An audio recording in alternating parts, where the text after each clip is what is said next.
पक्षाला विनंती केली की आयबीसी साठी मला दिल्लीला जाणं भाग आहे.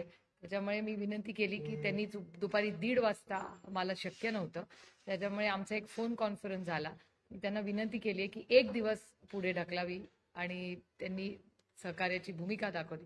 त्यामुळे मी दिल्लीवरनं आल्यावर आम्ही सगळे भेटतो.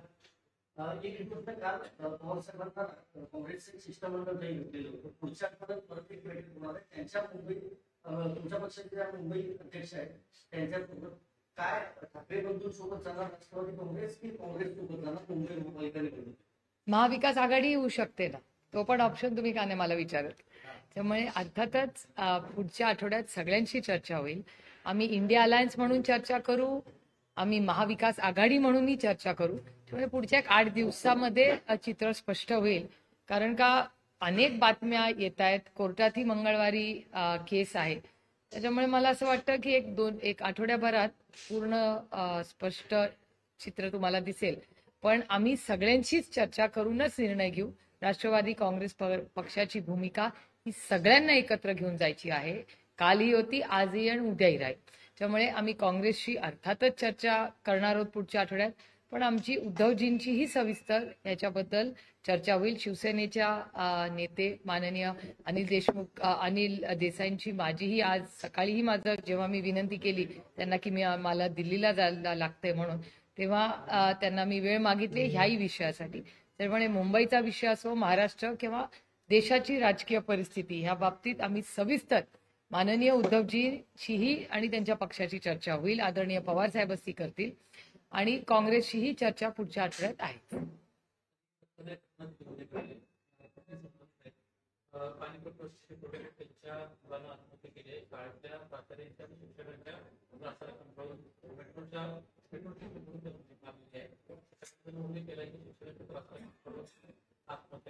ही अस्वस्थ आणि वेदना देणारी घटना आहे. अर्थातच मला वाटतं त्यांना अटकही झाली असं तुमच्या चॅनलवर दाखवण्यात आलं. पण वागणं आणि शिक्षकांनी किती टोकापर्यंत जायचं या सगळ्याची पारदर्शक इन्क्वायरी झाली पाहिजे आणि नवीन गाईडलाईन्स ही दिले गेले पाहिजेत किंवा एक रिड्रेसल सिस्टम. म्हणजे परवाच आम्ही एक महिलांच्या मीटिंगमध्ये जी महिला पत्रकारांचीच होती योगायोगाने, त्याच्यामध्ये मी जेव्हा गेले होते तेव्हा आम्ही एक प्रश्न विचारला की महिलांच्या प्रश्नासाठी सरकारने विशाखा कमिटीज कंपल्सरी केल्या होत्या, त्या खरंच होतात का, त्या किती स्ट्रेंथन आहेत, किती इम्प्लिमेंटेशन होतात. तसंच मुलांच्यासाठी काही रिड्रेसल सिस्टम किंवा शिक्षक असेल त्यांची काही कंप्लेन असेल तर काय सिस्टम, काय यंत्रणा आहे. न्यू एज्युकेशन पॉलिसी भारत सरकारने आणली आहे, तर त्याच्यात मूल हे केंद्रबिंदू ठेवून हा निर्णय न्यू एज्युकेशन पॉलिसीचा घेतलाय.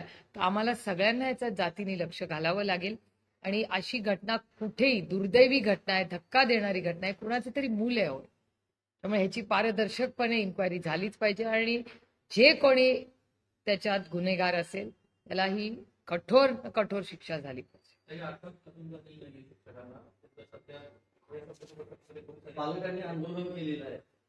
याची इन्क्वायरी तर शाळेने केलीच पाहिजे. आणि मला असं वाटतं न्यू एज्युकेशन पॉलिसीमध्ये ह्या प्रक्रियेसाठी म्हणजे मेंटल हेल्थ इश्यूज आणि त्याबरोबर हे जे टॉर्चर वगैरे सारख्या घटना ज्या येतात त्याला अड्रेस कुठली शाळा कसं करते, म्हणून मी त्याला विशाखा कमिटीशी जॉईन करते की त्या दोन्ही सिमिलर सिच्युएशन म्हणजे हॅरेसमेंट ॲट वर्क प्लेस याच्यासाठी विशाखा कमिटी काढली. तशीच प्रत्येक शाळेमध्ये अशी यंत्रणा असली पाहिजे. आणि नसेल तर मला असं वाटतं हे कंपल्सरी भारत सरकारने प्रत्येक शाळेत केलं पाहिजे.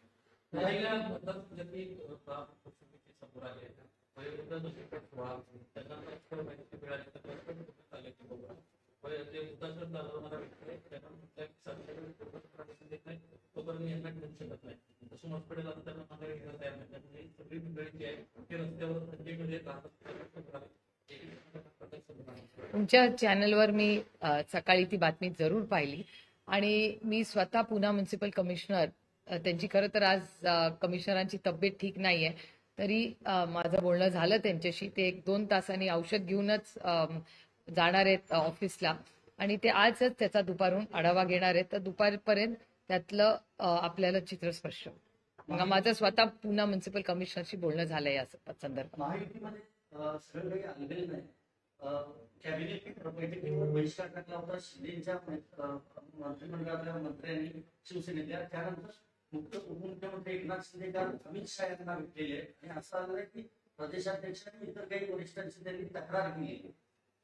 एकतर तो त्यांच्या युतीचा अंतर्गत प्रश्न आहे. कोणी कुठल्या पक्षातून काय घ्यायचं कदाचित त्यांना मान्य असेल अमान्य असेल मला याची माहिती नाही. कारण का साधारणपणे त्या सगळ्याच पक्षांकडून एकामेकाचे लोक ते घेत आहेत असं तुमच्याच चॅनलवर दिसतं. कदाचित ते त्यांचं अग्रीमेंटही असेल. आम्हाला नाही माहिती की एकामेकाकडून घेतलं तर चालतं नाही चालतं. पण साधारणपणे माझी एक नागरिक म्हणून विनंती, मी हे काही विरोधक म्हणून म्हणत नाहीये किंवा मी विरोधी पक्षामध्ये काम करते म्हणून म्हणत नाहीये, पण माझी एक नागरिक म्हणून महाराष्ट्राच्या कॅबिनेटच्या मंत्र्यांना विनंती आहे की कॅबिनेट आणि तुमचं वैयक्तिक राजकारण हे आपण वेगळं ठेवलं पाहिजे. तुमची नाराजी ही असू शकते ना, पण ते निर्णय प्रक्रियेमध्ये ती येता कामा नये. कॅबिनेट हे माननीय मुख्यमंत्री कॅबिनेट लीड करतात. तुम्ही कॅबिनेटच्या आधी किंवा नंतर तुमची जी काही गाराणी आहेत किंवा तुमच्या काही अडचणी, तुमच्या वैयक्तिक अडचणी आहेत त्या तुमच्या संघटनेच्या अडचणी आहेत. त्याच्यात गरीब कष्ट करणाऱ्या ज्या मराठी माणसांनी, महाराष्ट्रातल्या माणसांनी तुम्हाला एवढं मोठं मॅन्डेट दिलं, 220 आमदार आहेत त्यांचे, तर एवढं मोठं मॅन्डेट असताना रुसवे फुगवे कसले हो? तुम्ही सेवेसाठी आलाय ना. मोदीजी म्हणतात ना की मी प्रधान सेवक आहे.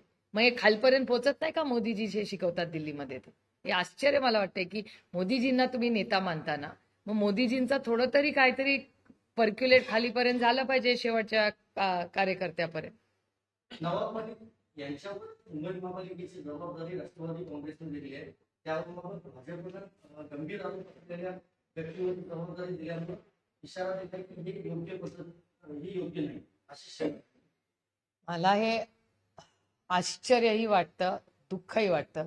कारण का अनेक वर्ष नवाबबाईंनी आणि आम्ही एकत्र काम केलेले आहेत. माझे कालही आणि आजही आणि उद्याही कौटुंबिक संबंध त्यांच्यावर कालही होते, आजही आहेत आणि उद्याही राहतील. नवाबबाईंनी काही केलं नाही, त्यांच्यावर खोटे नाटे आरोप झाले हे ते पहिल्या दिवसापासून सांगतायत. आणि त्यानंतर ज्या पद्धतीने आज तर त्यांचे मित्रपक्ष आहेत ना, ते मित्रपक्ष असताना मित्रपक्षावर तुम्हाला मित्रपक्ष म्हणून ते चालतात. जेव्हा पक्ष फोडले तेव्हा नवाबबाई यांना आमदार म्हणून चालले आणि आज जेव्हा संघटना, मित्रपक्षाची संघटना वाढतीये तेव्हा नवाबबाईंवर हे आरोप करणं हे काही नैतिकता राहिलीये का नाही? म्हणजे सोयीप्रमाणे माणूस गुन्हेगार. आता काशीनाथ भाऊचंच बघा ना. काशीनाथ भाऊ हे पालघरचे, महाविकास आघाडीचं सरकार असताना त्यांच्यावर आरोप प्रत्यारोप झाले, फार पोलीस स्टेशन पर्यंत गोष्ट गेली. काशीनाथ भाऊंवर नको नको ते आरोप भारतीय जनता पक्षाने केले आणि आज त्याच काशीनाथ भाऊंना जेव्हा पक्ष प्रवेश घेतला, मग काशीनाथ भाऊ गुन्हेगार आहेत का नाही याचं उत्तर भारतीय जनता पक्षाने द्यायचं. मी पहिल्यापासून म्हणते, मी पहिल्या दिवसापासून काशीनाथ भाऊच्या बाजूनी उभी राहिले की काशीनाथ भाऊंचा काहीही संबंध नाही त्या पालघरच्या केसशी. हे मी तेव्हाही म्हणत होते, आजही म्हणते. पण भारतीय जनता पक्ष तेव्हा त्यांना गुन्हेगार म्हणतो आणि आता स्वतःच्या सोयीच्या राजकारणासाठी आज त्यांना काशीनाथ भाऊ त्यांचा प्रवेश घेतला. नंतर टीका झाल्यानंतर त्यांनी त्याला स्थगिती दिली. हा कुठला न्याय? तुमच्याकडे एवढं मोठं होम डिपार्टमेंट आहे, काय करतोय पक्ष? आणि मला आश्चर्य एकच गोष्टीचं वाटतं की माझा एक भाबडा समज होता की भारतीय जनता पक्ष अतिशय सुसंस्कृत पक्ष, आणि मी तो जवळून पाहिलेला आहे. अटलजींची भारतीय जनता पार्टी, अडवाणीजींची भारतीय जनता पार्टी, सुषमा स्वराजांचं नेतृत्व, सुषमाजी आणि अरुणजींना आजही आम्ही नेता मानतो जरी आम्ही वेगळ्या विचाराच्या पक्षात असलो तरी. अतिशय सुसंस्कृत नेतृत्व. काय झालंय त्या भारतीय जनता पक्षाला आज? अरे मतभेद असू शकतात, पण त्या पक्षाकडे मी स्वतः खूप अपेक्षेने बघत होते. अरे विरोधक असलं म्हणून काय झालं, दिलदार विरोधक असला पाहिजे. एक अतिशय सुसंस्कृत पक्ष होता. पण आज रोज हेडलाईन मध्ये असतो तो पक्ष. आणि जी कल्चर भारतीय जनता पक्षात काल होतं, हे मी खूप जड अंतःकरणाने म्हणते, ते आज नाही. कुठल्या प्रकारचे लोक त्या पक्षात घेत आहेत. मलाही आश्चर्य वाटते की भारतीय जनता पक्ष आधी नव्हता, आता का असे, म्हणजे कुठून हे लोक येतात, कसे होतात, आणि त्याचा सगळा डेटा तर तुमच्या चॅनलवर पारदर्शकपणे तुम्ही मांडता. त्याच्यामुळे भारतीय जनता पक्षाचा सत्तेमधला पक्ष एवढा मोठा मॅन्डेट असताना अशा बॅकग्राऊंडचे लोक जे ड्रग्सचे तस्कर असतील, अजून कुठले आरोप प्रत्यारोप, आणि आरोप सगळे भारतीय जनता पक्षानेच केलेले. नवाबभाईंवर पण आरोप हा भारतीय जनता पक्षानेच केलाय. आम्ही कालही केला नाही, आजही नाही आणि उद्याही करणार नाही. अहमदनगर परिस्थितीमध्ये आता भाजपकडून काही पत्रक छापण्यात आलेली आहेत. उर्दूमध्ये सगळे पत्रक छापण्यात आलेले आहेत. मुस्लिम मुद्द्यावर आकर्षित करण्याचा प्रयत्न होतो. एकीकडे उर्दू शाळांना विरोधात पत्रक वाटून मतं मागण्याचा प्रयत्न होतोय. ही गंमत एका गोष्टीची आहे की काँग्रेस पक्षाला ज्या ज्या गोष्टी नको नको म्हणून भारतीय जनता पक्ष महाराष्ट्रात सत्तेवर आला, त्या सगळ्या गोष्टी ज्याच्यावर टीका भारतीय जनता पक्षाने केली, त्याच गोष्टी, तीच लोक, त्याच फॅमिली, तोच परिवारवाद, म्हणजे ज्या परिवारवादाबद्दल आम्हाला टीका केली, असे 6 नगर अध्यक्ष तुमच्याच चॅनलनी दाखवलंय. माझा आरोप नाहीये. तुमच्या सगळ्या चॅनलची काल संध्याकाळची स्टोरी होती की भारतीय जनता पक्षाच्या 6, माझं चुकत असेल नंबर तर I am happy to correct it, पण 6 नगर परिषदेचे अध्यक्ष ज्या 6 महिला आहेत त्या तिथल्या स्थानिक आमदाराची आई, बायको किंवा वहिनी आहेत. तर परिवारवाद आम्ही करतो तेव्हा परिवारवाद, आणि ते करतात तेव्हा टॅलेंट. हा कसा न्याय मला सांग? आपलं ते बाबडे आणि दुसऱ्याचं ते कार्ट, असं नाही ना. महायुतीमध्ये जो काही तेढ निर्माण झालेला आहे तो रवींद्र चव्हाण आणि श्रीकांत शिंदे यांच्या व्यक्तिगत वादाचा हा परिणाम आहे अशी चर्चा आहे महायुतीमध्ये. मला असं वाटत नाही. मला ऍक्च्युली मी काल हे जेव्हा मी तुमच्या सगळ्यांच्या चॅनलवर बघत होते ना, तेव्हा मी विचार करत होते भारतीय जनता पक्षाचे कुठल्या नेते दिल्लीवर ना आले होते आणि त्यांनी एक भाषण केलं होतं. कदाचित तुमच्याकडे तो डेटा असेल माझ्यापेक्षा, पण मला जे ते भाषण क्लिअरली आठवते, पण ते कोणी केलं हे मला आठवत नाहीये. त्यांनी असं एक भाषण केलं होतं, मला वाटतं रवींद्र चव्हाणजीच जेव्हा त्यांनी जबाबदारी घेतली त्यांच्या वेळीच का त्याच्या आधी वेळेस, की भारतीय जनता पक्षाने असं काम केलं पाहिजे की मित्र पक्षांनीही तुमची येऊन कंप्लेंट माझ्याकडे केली पाहिजे की हे काय चाललंय, इतक्या ताकदीने तुम्ही पक्षाचं काम केलं पाहिजे. हे कोण, म्हणजे नड्डाजी आले होते ते बोलले होते का कोण मला आता आठवत नाही, पण मी हे भाषण काढीन कारण का मला क्लिअरली आठवते हे भाषण. आणि मी विचार करत होते तेव्हा की बापरे, हे मित्र पक्षांची ही कंप्लेंट आली पाहिजे, हा तुमचं क्रेडिट असेल किंवा हे तुमचं मेडल असेल, इतकं तुम्ही संघटनेला ताकद दिली पाहिजे. जी त्यांच्या जागेवर ते बरोबर आहे. भारतीय जनता पक्षाचे जे कोण दिल्लीवरनं नेते ते आले होते आणि ज्यांनी हे भाषण केले ते त्यांच्या जागेवर योग्य आहे, कारण का ते त्यांचा पक्ष वाढवायला उभे आणि त्याच्यात काही गैर नाही. प्रत्येकाला आपला पक्ष वाढवायचा असतो. त्याच्यामुळे ह्या सगळ्या प्रक्रियेमध्ये हे भाषण कोणी केलं हे मला क्लिअरली आठवतंय.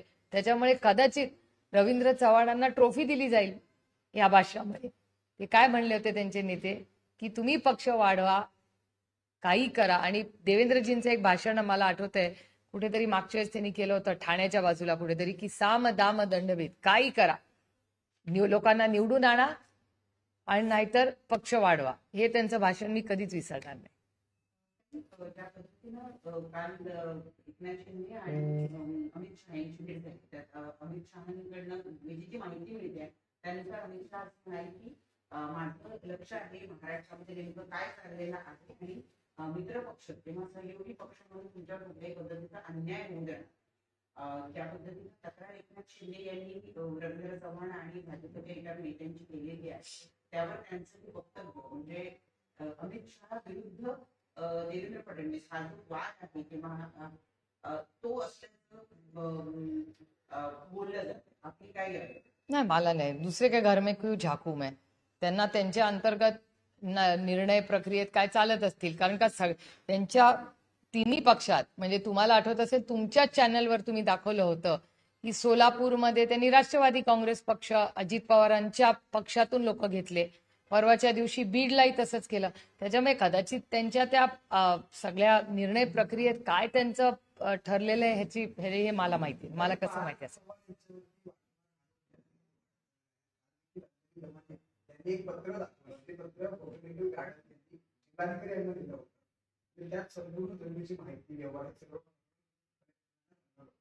अजित दवे यांनी आरोप केला की अजित तुम्ही जर का कलेक्टर बाळासाहेब तरी अजित पवार यांनी माध्यमांशी पार्थ पवारचे देखील आरोप केले आहेत की पार्थ पवार त्याकडे आपल्या सगळ्या गोष्टी तुम्ही जर त्याकडे कसं बघता राजीनामा घ्यावा हे बघा, ही लोकशाही आहे. प्रत्येकाला बोलायचा, मागणी करायचा अधिकार भारतरत्न डॉक्टर बाबासाहेब आंबेडकरांनी दिलेला आहे. त्याच्यामुळे त्या संविधानाप्रमाणे हा देश चालतो, कुणाच्याही मनमर्जीने तो चालत नाही. त्याच्यामुळे अंजलीताईंना त्यांची प्रेस घेण्याचा, त्यांचे अधिकार मागण्याचा अधिकार संविधानानेच दिलेला आहे. आणि मला असं वाटतं या सगळ्या प्रश्नाची उत्तरं हे फक्त आणि फक्त माननीय मुख्यमंत्रीच देऊ शकतात. याचं कारण असं की पहिली सरकारकडून कॉमेंट कुणाची आली, ही माननीय मुख्यमंत्र्यांची आली. आणि मुख्यमंत्र्यांच्या आदेशावरनच 30 दिवसाची इन्क्वायरी सुरू झाली. आणि त्या इन्क्वायरीचा रिपोर्ट काय वगैरे तो पारदर्शकपणे होईल हे माननीय मुख्यमंत्री म्हणले. त्याच्यामुळे राज्याचे ते मायबाप सरकार आहे. त्याच्यामुळे मायबाप सरकारचे जे जबाबदार व्यक्ती आहेत ते माननीय मुख्यमंत्री आहेत. त्यामुळे हे सगळे जे प्रश्न तुम्ही मला विचारताय याची खरी उत्तरं फक्त त्यांनाच माहिती असेल.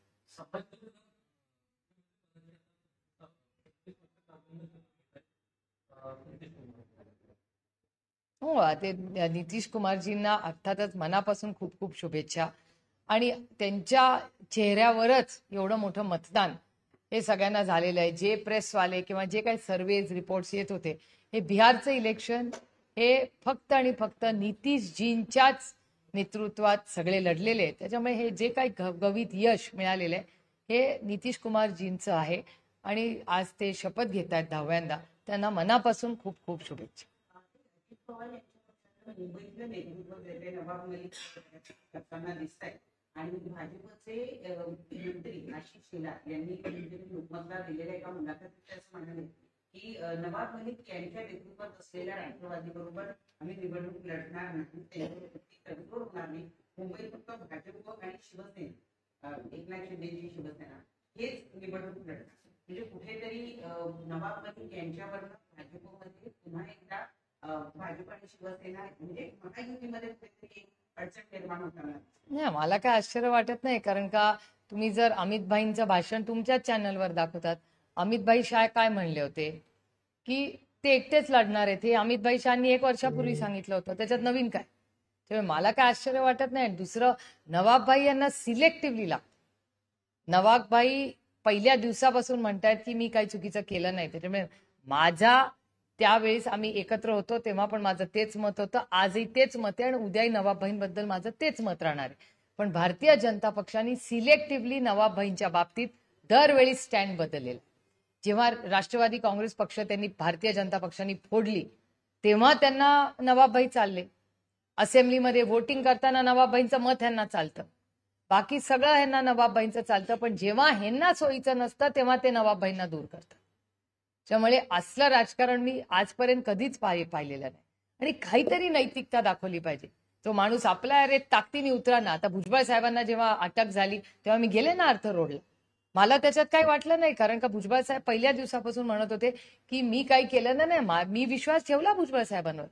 आणि मला काही कमीपणा वाटला नाही ना कोर्टात जायचा ना अर्थ रोड जेलवर जायचा. राऊत साहेब जेव्हा राऊत साहेबांना अटक झाली, काय ताकदीने राऊत साहेब लढले.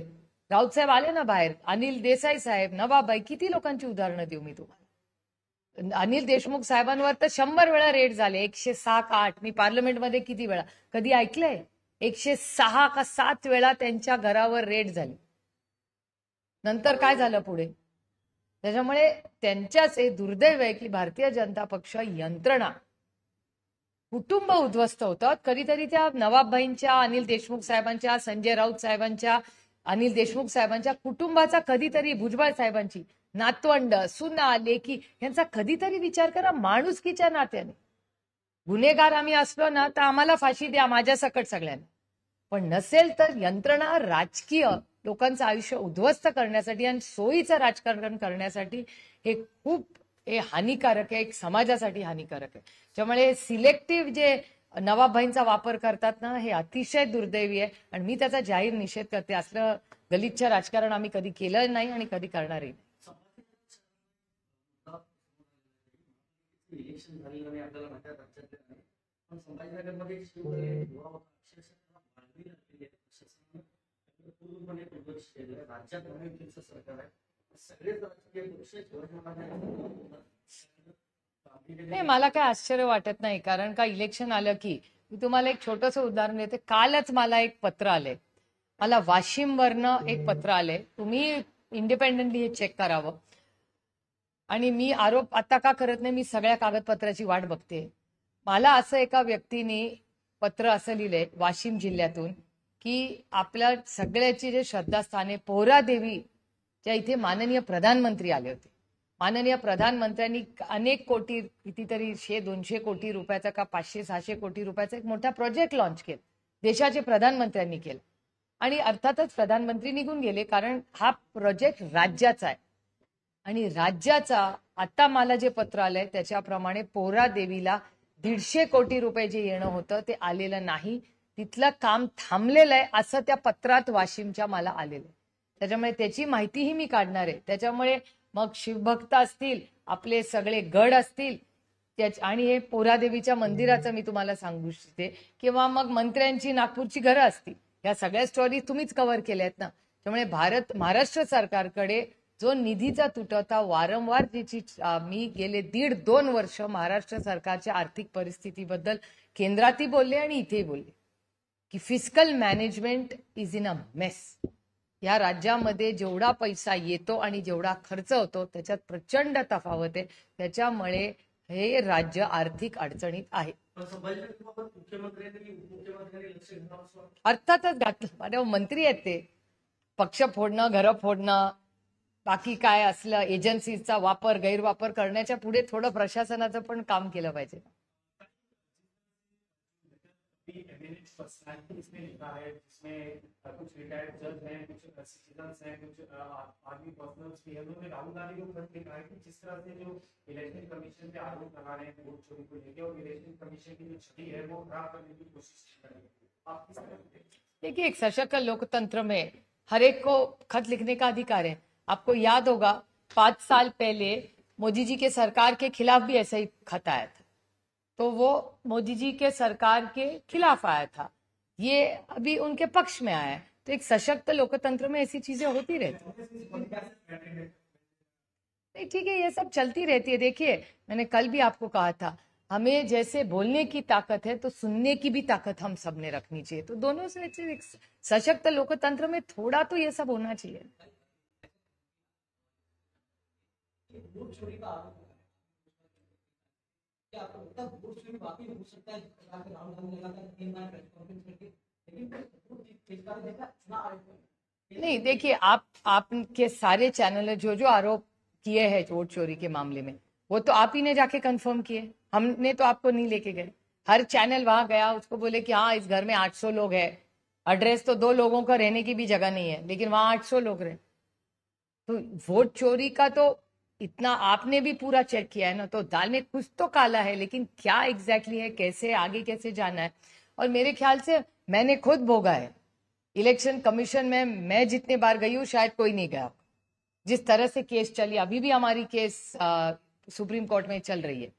तो अन्याय तो शिवसेना पे भी हुआ, राष्ट्रवादी कांग्रेस पे भी हुआ. हमारे तो हर डॉक्यूमेंट्स है उनके पास, लेकिन न्याय नहीं मिला. इसे तो हमें कोर्ट जाना पड़े. ये बहुत दुख की बात है, क्योंकि मैं हमेशा समझी हूँ कि हर इंस्टीट्यूशन, बड़े वो आरबीआई हो, इलेक्शन कमीशन हो, या सीएजी का ऑडिटर्स हो, जो भी हो, वो पारदर्शिता से ही काम होना चाहिए. तो हमें भी दुख लगता है, हमें दुख होता है. जब मैं इलेक्शन कमीशन गई थी तो मैं बहुत विश्वास के नाते गई थी वहां कि जो यहाँ होगा वो सच ही होगा, लेकिन हम पे अन्याय हो गया. उसके बाद समाजवादी पार्टी के नेता वो कह रहे हैं कि कांग्रेस उनकी घमंड ने उनको कहीं ना कहीं एक कदम चला कर रखा है, और कहीं ना कहीं कांग्रेस का जो लीडरशिप है वो बदलने की जरूरत है. आपको लगता है वाकई कांग्रेस का घमंड और लीडरशिप बदलने की जरूरत है, जिसके बाद देखिए, success has many fathers, failure is an orphan. तो जब कांग्रेस बड़ी हो रही थी तब सब अच्छा ही चल रहा था. तो मेरे ख्याल से हार और जीत ये सबके लाइफ में आती है, और हमें आत्मचिंतन जरूर करना चाहिए. मैं बड़ी विनम्रता से कहना चाहती हूँ, सिर्फ कांग्रेस नहीं, पूरे विपक्ष को आत्मचिंतन करना चाहिए कि हम आगे कैसे चले. वोट चोरी के मामले में हो, महाराष्ट्र में हो, किसानों की आत्महत्या हो, ये जो फाइनेंशियल क्राइसिस राज्य में भी हो रहा है और बाकी राज्यों में भी है, उसका भी होना चाहिए। जीएसटी में अभी कलेक्शंस क्या हुए, उसका इम्पैक्ट क्या होगा देश के विकास पे, ये सारी जो चीजें हैं, ये टैरिफ का इशू पे क्लैरिटी नहीं आ रही कि अमेरिका क्या करेगी। बहुत सारे विषय है जो गंभीर है और एक सशक्त लोकतंत्र में हर ऐसे पॉलिसी डिसीजन पे चर्चा होनी चाहिए।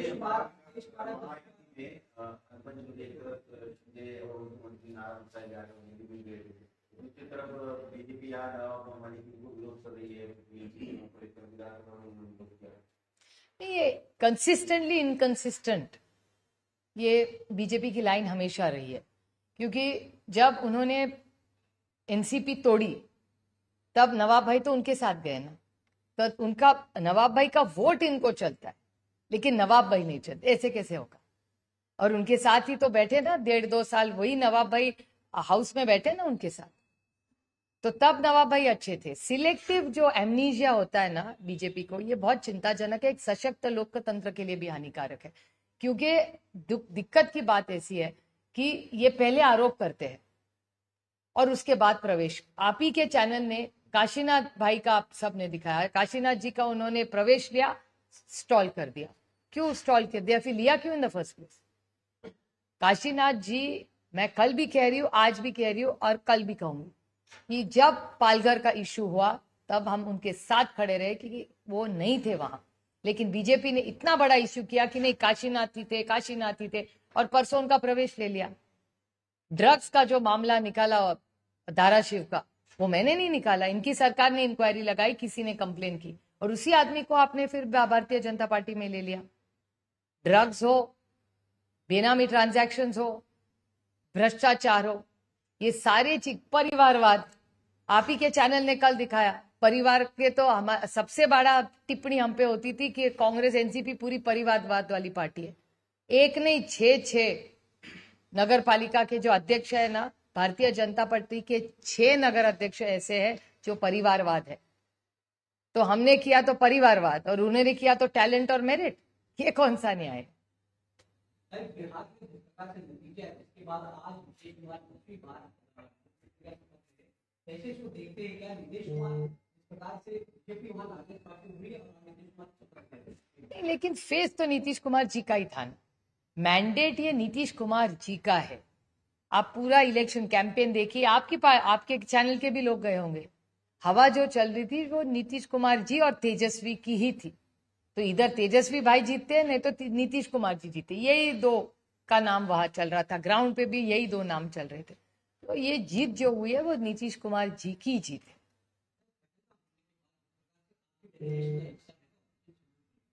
अब ऑपरेशन सिंदूर को लेके कांग्रेस के वरिष्ठ नेता है जयराम रमेश एक प्रकार का टिप्पणी करे कि कहीं ना कहीं पाकिस्तान की जीत हुई है। कैसे इसको देखते हैं? क्या आप भी रैली से इससे देखते हैं? आपसे समझ आ रही है?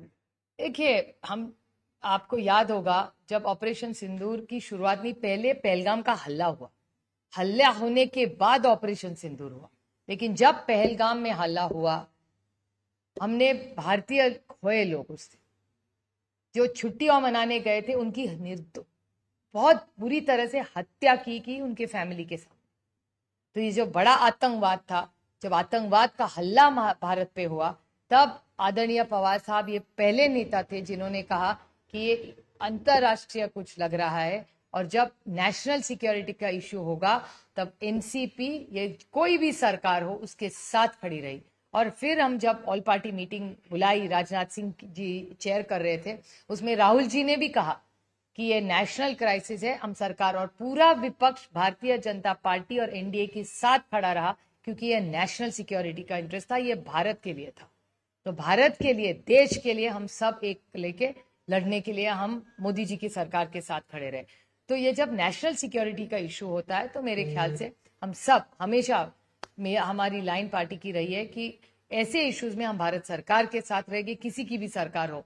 लेकिन जो विशेष टिप्पणी करनी हो वो हम पार्लियामेंट में फ्लोर ऑफ द हाउस बोलेंगे, यहाँ वहां नहीं बोलेंगे। नंदुरबार में एक कानिया करके एक संस्था है, वहाँ पर कोई एक के नागरिक पाए गए थे जिनके ऊपर वो इलीगल फिशिंग कर रहे थे, तो उन पर कार्रवाई का आदेश दिए। उनके एनजीओ की जांच की आदेश केंद्र सरकार ने दिए, तो एनजीओ की जांच की जा रही है, उनकी प्रॉपर्टी सीज करने का आदेश दिए है। और 3 समय पहले की ऐसे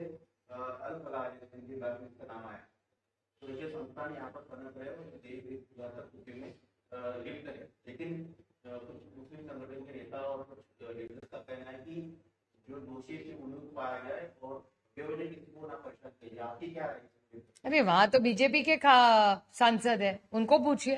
भारतीय जनता पार्टी की सत्ता है ना नंदुरबार में, तो उनको पूछिए। कितने 10 साल 2 टर्म रहे वहां, तो उनको पूछना पड़ेगा। भारतीय जनता पार्टी जवाब दे। होम मिनिस्ट्री भी उनके पास ही है कितने सालों से, तो होम मिनिस्ट्री भी बीजेपी के साथ है। और वहां के जो सांसद रहे वो भी बीजेपी के ही है। वहां की लोकल जिला परिषद बीजेपी की है, तो उनको पूछिए। वही एडमिनिस्ट्रेशन में है, तो क्या कर रहे हैं वो? भारतीय जनता पार्टी को जवाब देना पड़ेगा इसका। अरे लेकिन भारतीय जनता पार्टी जवाब दे ना। ये जो सवाल पूछे जा रहे हैं, सरकार क्या कर रही है? सरकार केंद्र में भी उनकी, राज्य में भी उनकी, जिला परिषद में भी उनकी, तो जवाब दे। शायद इन्होंने उनके ब्लेसिंग से हो सकता है, मैं नहीं कह रही हूं है, पूछ रही हूँ, क्योंकि सारी सत्ता उन्हीं की है ना। सरपंच से प्राइम मिनिस्टर तक नंदुरबार में पूरा उन्हीं का है ना 10 साल से, तो फिर उनको जिम्मेदारी लेनी पड़ेगी भारतीय जनता पार्टी को। सर बिल की बात करते हैं, इस प्रकार से कई राज्य में कई अनेक प्रकार के मिले, जैसे कि राज्यपाल के मान जाते हैं या राष्ट्रपति के मान जाते हैं। इसके बाद कई राज्यों ने सुप्रीम कोर्ट में याचिका दाखिल की, तो कहीं ना कहीं टाइम लिमिट सेट किया जाए कि बिल को कितने सीमित के अंदर पास करना है। अब सुप्रीम कोर्ट का फैसला है कि हम कहीं ना कहीं जाने के बाद प्रेसिडेंट को नहीं बोल सकते कि आप टाइम लिमिट सेट करें। आप एज एमपी कैसे देखते हैं? क्या आपको लगता है टाइम लिमिट सेट करना जरूरी है? नहीं जरूरी, हम खुद भी कर सकते हैं। हर चीज कोर्ट पे क्यों छोड़ना? उनको बहुत काम है इस देश, तो क्यों ना हम ही उस पर चर्चा करें, राज्य में चर्चा हो, पार्लियामेंट में चर्चा, और हम खुद तय करें कि कौन सा बिल कब लाना है, उसका टाइम लिमिट क्या है। ये हम भी चर्चा कर सकते हैं पार्लियामेंट में। अगर सरकार प्रस्ताव लाए तो हम सब चर्चा के लिए तैयार है। जिस तरह से जो कश्मीरी है उनको जिस तरह से परसेप्शन बनाने की क्रिएट करने की कोशिश की जा रही है, अभी उनको डर लगने लगा है। जो राजधानी में गाड़ी चलाते हैं उनके लाइसेंस पे कश्मीरी रहता है, उनको लगता है कि कहीं कहीं नजर से उनको देखा है। इस तरह नहीं, मेरे ख्याल से सेंसिटाइज करना चाहिए पुलिस को कि बहुत सारे जो इस देश में रहता है वो भारतीय है, उसका मान सम्मान, जितना हक आपका है उतना ही मेरा है, इनका इतना ही आपके कैमरामैन का है। तो मेरे ख्याल से किसी को टॉर्चर नहीं करना चाहिए। और गलत फहमी, सबको one block one size fits all नहीं होता लाइफ में, तो तंग नहीं करना चाहिए। प्यार से चीजें हो सकती है। और मेरे ख्याल से इंटेलिजेंस फेलियर जो पहलगाम में भी हुआ, ये बहुत चिंता की बात है कि दिल्ली में क्या हुआ, पहलगाम में क्या हुआ, सब बिग इंटेलिजेंस फेलियर गैप। तो उसमें हम सब ने चर्चा करना चाहिए, हुआ कैसे, दिल्ली की भी घटना कैसे हुई और पहलगाम की भी घटना कैसे, तो कहाँ हमारा इंटेलिजेंस फेलियर हो रहा है, इसमें भी आत्मचिंतन करना चाहिए हमसे। कई कुछ राज्य के बाद जिस प्रकार से मुख्यमंत्री है पहले के जो युवा जिसमें जो आरोपी नाम सामने आए, काफी यंग है, जिस प्रकार के नाम सामने, उनका कहना कहीं ना कहीं युवा जो है भटक गए। आरोपी को कारण इस प्रकार से सब पहले युवा भटक गया, तो सही है आपको इस तरह से सपोर्ट करना? आपको लगता है युवा भटक गए? नहीं, वो सपोर्ट कर रहे कि नहीं वो नहीं कह सकते, क्योंकि भटक गया किस कॉन्टेक्स्ट में उन्होंने कहा वो पूछना पड़ेगा। ऐसा क्यों है कि वो भटक गया मतलब सपोर्ट करे, ऐसा क्यों हम लोग सोचे? पूरा स्टेटमेंट तो देखें, पूरा स्टेटमेंट देखे क्या कॉन्टेक्स्ट में उन्होंने कहा वो देखना पड़ेगा, क्योंकि मैटर बहुत सेंसिटिव है। हम लोग जहां जहां जब लोगों की हत्या होती है, तो मेरे ख्याल से थोड़ा संवेदनशीलता से हम सब ने बोलना चाहिए। Thank you. चलो